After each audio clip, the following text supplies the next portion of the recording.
So I apologize for the noise, everybody. The forge is running. So I was out here late last night, about 2 in the morning. It's now Sunday morning, getting this billet made. So what we did is a random pattern with a ladder pattern cut into it. So preparation work for making this Damascus is the most important part.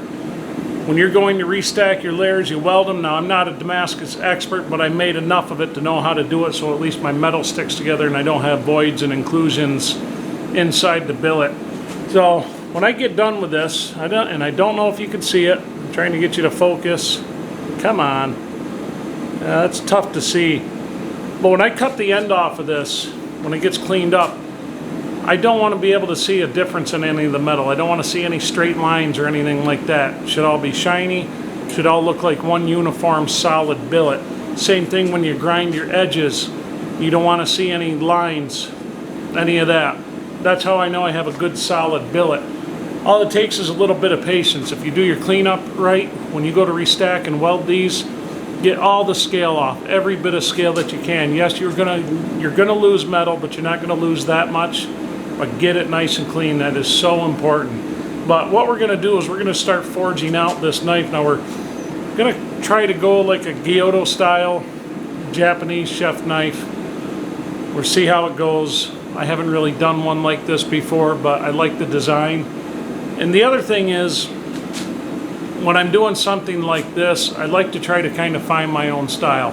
I don't want to be ripping off. I'll go and look and see kind of what I like, and I'll take different design elements, because I don't want to rip somebody else off who's making something similar. I don't want to just be a copycat, because people put a lot of work and a lot of time into their R&D on their stuff, especially if they're making a living selling it.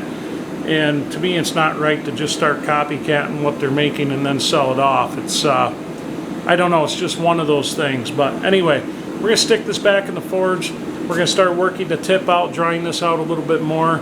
I only am going to end up being finished about 1/8 of an inch on the spine when we're done. Now I have to leave this thick enough to where I can grind it decently so I don't have any pitting, I don't have any of the scale left. I want good clean metal when we're done. So I've got to be careful about going too thin with it, because if I go too thin, this billet's going to be ruined, the knife will be ruined, I'll have to start all over.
folks, I didn't show as much of the process as I normally would because just running the camera trying to get it done, but here is the finished product. There we go.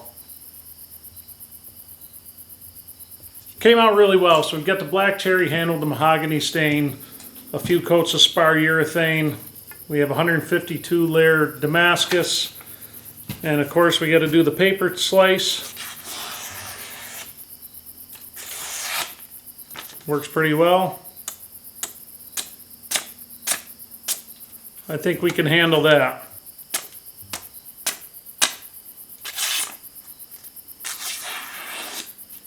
So nice with the paper slice as you go. You can feel if you have any dull spots in this blade. So I'd say we did all right. But anyway, this goes to its new home tomorrow. Let's see if we can get that again. Come on. There we go. Lighting's terrible. So anyway, thanks for listening to my mumbling and ranting. Thank you for watching. I'm sure the new owner will be very happy with this. And as I can get back in the shop towards the fall, we'll have a lot more time to make more stuff. I don't know if I will ever be able to get a stock on the website because as soon as I make something, it's pretty well gone. I'm not doing commission orders at this point. I have, I think, 4 or 5 more knives to make before hunting season kicks off. And then we're going to be hopefully back into some tools. I've got some stuff to send to a buddy of mine, Mr. Galloway. So I'll let him know that I did not forget. But anyway, catch you guys on the next one.